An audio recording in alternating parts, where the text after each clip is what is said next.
So you have to make it don't go that side. Do that.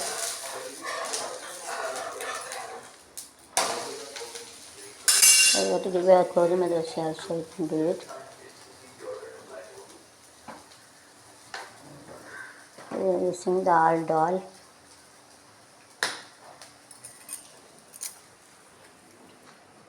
இன்னொன்று எப்படி தெரியுமா, அந்த 3 பருப்பு இருக்கொரு லேசாக வறுத்து அரைக்கணும். இதை விட சூப்பராக இருக்கும். வெள்ளைப்பூடையும் அதில் போட்டு லேசாக வறுத்து, வெள்ளைப்பூடு, மிளகுத்தூள், சோப்பு மிளகுத்தூள் இருக்குல்ல, சோப்பு மிளகுத்தூள், வெள்ளைப்பூடு, இந்த 3 பருப்பை லேசாக வறுக்கணும். வறுத்து அரைக்க சுத்தமாக பச்சை வடை இருக்காது. புரிஞ்சிட்டா? இதை விட டேஸ்ட்டாக இருக்கும் வறுத்து அரைச்சேன்.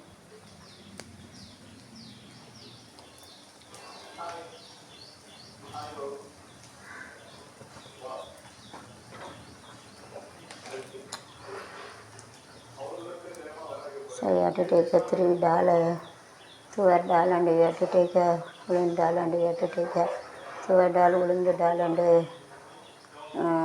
tuvar dal, ulund dal, and pasi purpose. So you have to make it 3, you have to rotate, and you have to make it doesn't allow to stick it down.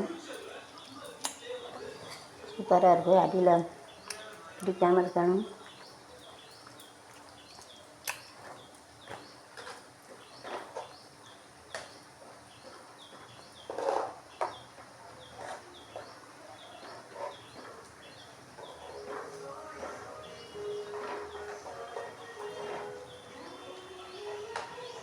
Those are keeping the hotel also, we can make a chutney like this. So it is better you have to heat 3 பருப்பு, then also you can use it. 3 பருப்பை வந்து நல்லா வதக்கியும் வைக்கலாம். இல்லை உப்பு போதுமானு பாரு, கைப்படி காரம் ஒரு சொட்டு காரம்ல. உப்பு எனக்கு என்னமோ உப்பு போடணும் போல் இருக்குது, போட வேண்டானும் போல் இருக்குது, தெரியலை. இன்னும் கொஞ்சம் போடட்டா அப்படியா, நான் வறுத்தா தான் அந்த வாடை இருக்காது, கொஞ்சம் வாடை இருக்குது. அதான் அது வறுத்து போடணும். இன்னும் அடுத்த தடவை வைக்கல வறுத்து போடாமல் தான் அந்த ஸ்மெல் வரும். வறுக்கணும். உப்பு போதுமா சொல்லு. ஆமாம், ரொம்ப உப்பானா அன்றைக்கி போல் ஆயிரும். போதும்னு நினைக்கிறேன். கொஞ்சம் தான் வறுத்து போடணும். வறுத்து போட்டால் சூப்பராக இருக்கும். வறுக்க வெள்ளைப்பூடு போடணும். வெள்ளைப்பூடு போடாமல் ஒரு மாதிரி. வெள்ளைப்பூடு இருக்கா?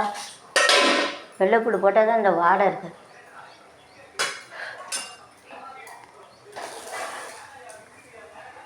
இல்லை போதுமா, தோசையை சாயங்காலம் சுடுவோமா? எப்போ சுட போடலாம், சுட சாப்பிட்லாம், ஒன்றும் செய்யாது. சுட ஆளுக்கு 2 தோசையில் ரொம்ப பேருமா, அது வேறு வேணும். அது மாதிரி அது ரொட்டேட்டிங் திஸ் சைடு அண்ட் வேட்டுக்கு கிட்ட போட்டு வேறு வேணும்.